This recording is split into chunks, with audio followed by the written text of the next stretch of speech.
Hello friends, आज हम पढ़ेंगे भारत का भौतिक स्वरूप। भारत के भौतिक स्वरूप के बारे में जानने से पहले मैंने आपको भारत की स्थिति के बारे में और भारत के बारे में बहुत से ऐसे तथ्य हैं जो प्रीवियस वीडियोस में बताए हैं। आप उन वीडियोस को ज़रूर देखिएगा। इसके पश्चात हम बात करते हैं भौतिक स्वरूप की। तो भारत में, जैसा कि आपको पता है, किसी भी क्षेत्र में पर्वत, पठार, मैदान, ये सारे हिस्से जो है पाए जाते हैं। कुछ लोग पर्वत और पहाड़, ये दो तथ्य आप लोगों को सेम लगते होंगे। लेकिन पर्वत क्या है? पर्वत जो है वो सबसे ऊंची वाली चोटी को हम पर्वत कहेंगे। पहाड़ियाँ कैसी होंगी? पहाड़ियाँ, पर्वत में हम लोग कॉन्टिन्यूटी में लगातार जो पर्वत बने होते हैं, पर्वत श्रेणियाँ, उनके बारे में बात करते हैं। लेकिन पहाड़ियों में हम एक पहाड़ या पहाड़ के बारे में बात करते हैं। और पठार के बारे में, जो कि पहाड़ की तरह होते हैं लेकिन समतल होते हैं। पठार भी अनेक प्रकार के होते हैं, इनके बारे में हम बाद में डिस्कस करेंगे। और मैदान, अगर बात की जाए पर्वत की, तो भारत के क्षेत्रफल में 10.7% ऐसा भाग है जो कि पर्वतीय है। और पहाड़ियों की बात की जाए तो 18.6% भाग जो है वो पहाड़ियों का है, 27.7% पठार का है और 43% भाग जो है वो मैदानी है। तो भारत को 5 भागों में बांटा गया है, जिसमें उत्तरी पर्वतीय क्षेत्र, विशाल मैदान, प्रायद्वीपीय पठार, मरुस्थलीय प्रदेश, समुद्री तटीय मैदान।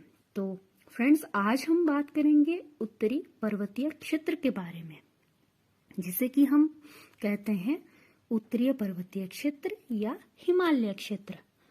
तो उत्तरी पर्वतीय क्षेत्र या हिमालय क्षेत्र को जो है वो 2 भागों में बांटा गया है। एक तो उत्तर से दक्षिण और दूसरा पश्चिम से पूर्व। आइए इस डायग्राम के माध्यम से इसे समझेंगे।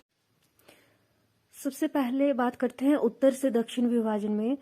तो इसे 4 भागों में डिवाइड किया गया है, जिसमें सबसे निचला भाग जो है वो शिवालिक हिमालय, इसके बाद मध्य हिमालय, बृहद हिमालय और सबसे ऊपरी भाग जो है वो ट्रांस हिमालय है। तो ये 4 भागों में इसे विभाजित किया गया है। इसे हम एक एक करके डिटेल से पढ़ेंगे, जिससे कि 4 भागों में बांटा गया है।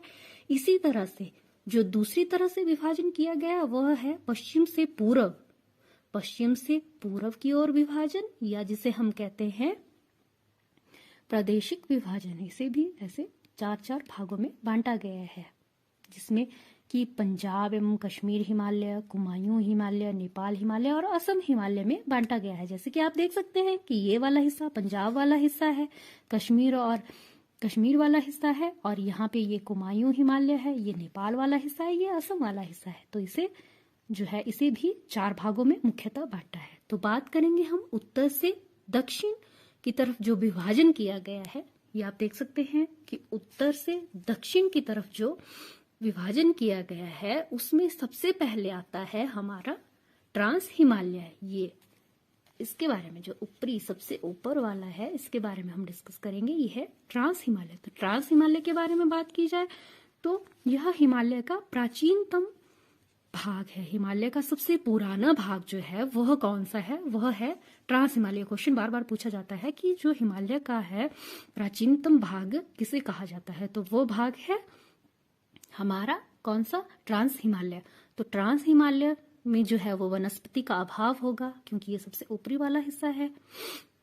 तो इसके बारे में बात करेंगे तो ट्रांस हिमालय को भी जो है वह 4 हिस्सों में फर्दर डिवाइड किया गया है। तो हमने पढ़ा उत्तरी हिमालय के उत्तर से हम दक्षिण की तरफ के विभाजन की बात कर रहे हैं। उसमें हमने ट्रांस हिमालय के बारे में पढ़ा। ट्रांस हिमालय को भी 4 भागों में डिवाइड किया गया है, जिसमें सबसे पहले है हमारा काराकोरम, दूसरा है लद्दाख, तीसरा है जास्कर और पीर पंजाल। इनको 4 श्रेणियों में बांटा गया है। अगर बात की जाए भारत में सर्वोच्च जो है, हमारे सर्वोच्च शिखर की बात की जाए, तो यहाँ पे जो है वो K2 जो काराकोरम श्रेणी में है। इसे K2 इसलिए कहा जाता है, के मतलब काराकोरम, के से इसका नाम लिया गया है। तो K2 ये है जो है ये रेंज है, ये पर्वत माला है, ये ऐसे है। तो इस पर्वतमाला को नाम दिया गया है K1, K2, K3। तो जो K2 है ये इसमें सर्वोच्च है, तो ये भारत में सर्वोच्च जो है वो शिखर है। इस प्रकार लद्दाख की बात की जाए तो लद्दाख में जो है माउंट राकापोशी है, जो कि सबसे ऊंचा है लद्दाख में। तो अगर भारत में बात की जाए, अगर आपसे प्रश्न पूछा जाता है कि भारत में सर्वोच्च शिखर कौन सा है, तो वो है K2। इसके बाद बात की जाए करते हैं हम बृहद हिमालय की। तो बृहद हिमालय जो है वो बहुत ही इंपॉर्टेंट है, जिसे कि हम हिमाद्री, सर्वोच्च हिमालय या महान हिमालय के नाम से जाना जाता है। ये क्वेश्चन भी बार बार पूछा जाता है कि हिमाद्री पर्वत श्रृंखला कौन सी है, या सर्वोच्च हिमालय कौन सा है, महान हिमालय। तो इसे महान हिमालय, ये बहुत विस्तृत है इसलिए इसे महान हिमालय कहा जाता है। तो विश्व की जो सबसे ऊंची चोटी है, आपको पता होगा, जिसका नाम है माउंट एवरेस्ट, वो भी इसी हिमालय में है, बृहद हिमालय में या महान हिमालय में।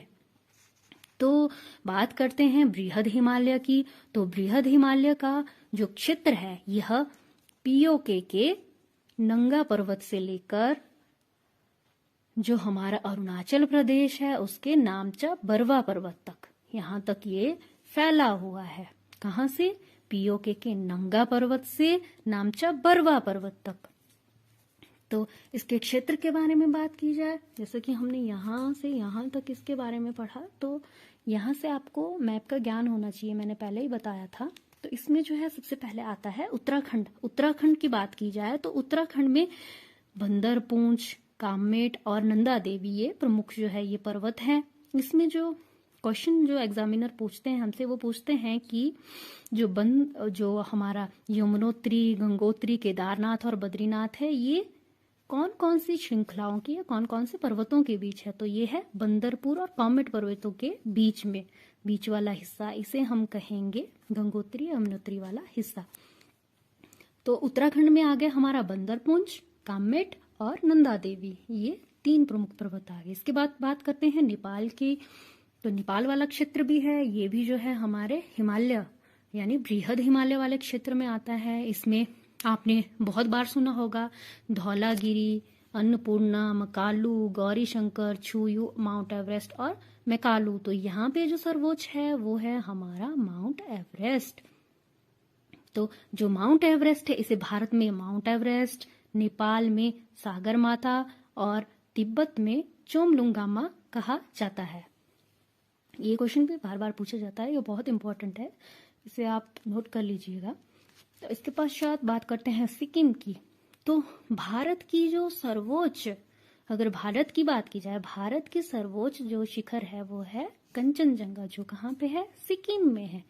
तो हमने इससे पहले भी बात किया, अगर भारत में पूछा जाए तो भारत में आपने बताना है K2, अगर भारत की पूछा जाए तो आपने बताना है कंचनजंगा।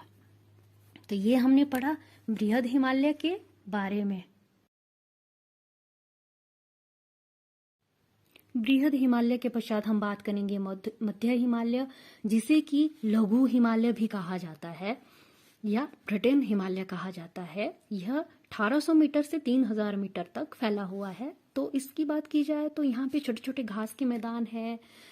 कश्मीर में इसे मर्ग कहा जाता है, जहाँ पे सोनमर्ग, गुलमर्ग है, ये मुख्य जो है ये मैदान है यहाँ पे घास के। जैसे कि आपने सुना होगा कि पर्यटन के लिए प्रसिद्ध हमारा शिमला, कुल्लू, मनाली, मसूरी, नैनीताल, डलहौजी, रानीखेत, ये सारा हिस्सा जो है हमारे कौन से हिमालय में?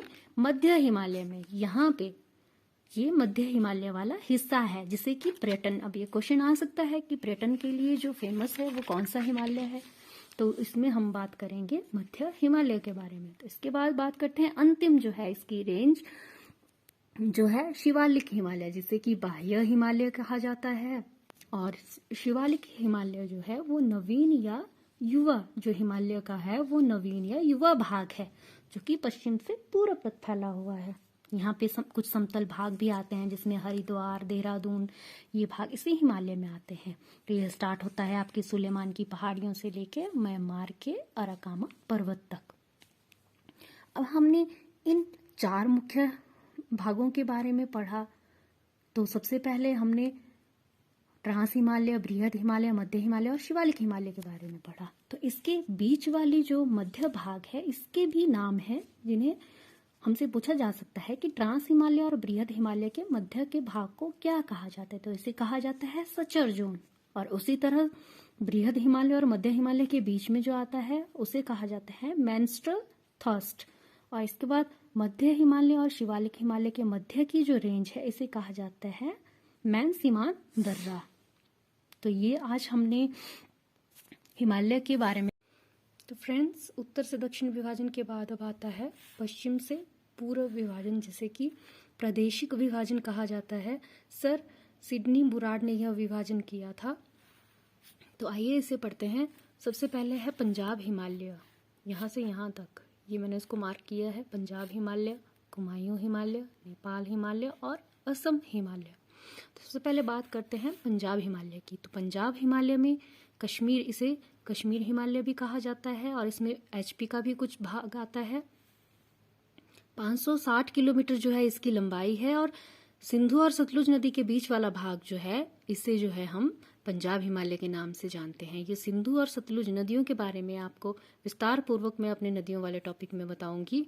तो यहाँ पर मुख्यतः जाफरन की खेती की जाती है। कौन से हिस्से में? पंजाब हिमालय में। यहाँ पे आप इसकी स्थिति को देख सकते हैं। इसके पश्चात बात करते हैं कुमायूं हिमालय की। जो दूसरा हमारा हिस्सा आ रहा है यहाँ पे, यह है कुमायूं हिमालय। यहाँ पे आपको पता है कि जो उत्तराखंड है, उत्तराखंड में ये जो है ये विस्तृत है। कौन सा हिमालय? कुमायूं हिमालय। अगर इसकी लंबाई की बात की जाए तो यह जो है कितना है? 320 किलोमीटर जो है इसका एरिया है। और सतलुज और काली नदी के बीच में ये आता है। यहाँ पे नंदा देवी, केदारनाथ, बद्रीनाथ आदि घाटियां हैं। आपने बद्रीनाथ केदारनाथ के बारे में पढ़ा होगा कि जो वो है ये उत्तराखंड में है। तो ये घाटियां जो है किस हिमालय में आती है? कुमायूं हिमालय में ये प्रसिद्ध स्थान आते हैं। इसके बाद बात करते हैं नेपाल हिमालय। तो नेपाल हिमालय जो है वो कितना है? 800 किलोमीटर। तो ये सबसे बड़ा हिमालय है इनमें से। तो नेपाल हिमालय में माउंट एवरेस्ट, कंचनजंगा हमने पढ़ा था इसके बारे में। तो काली और तीस्ता नदी के बीच वाला हिस्सा जो है इसे नेपाल हिमालय कहा जाता है। तो अंतिम में हमारा फोर्थ है असम हिमालय, जो कि आपके 720 से 750 किलोमीटर तक फैला हुआ है। यह तीस्ता और दिहांग, जो कि ब्रह्मपुत्र नदी का नाम है, इन दोनों के बीच में फैला हुआ है। तो फ्रेंड्स, ये हमने पढ़ा हिमालय के बारे में। धन्यवाद।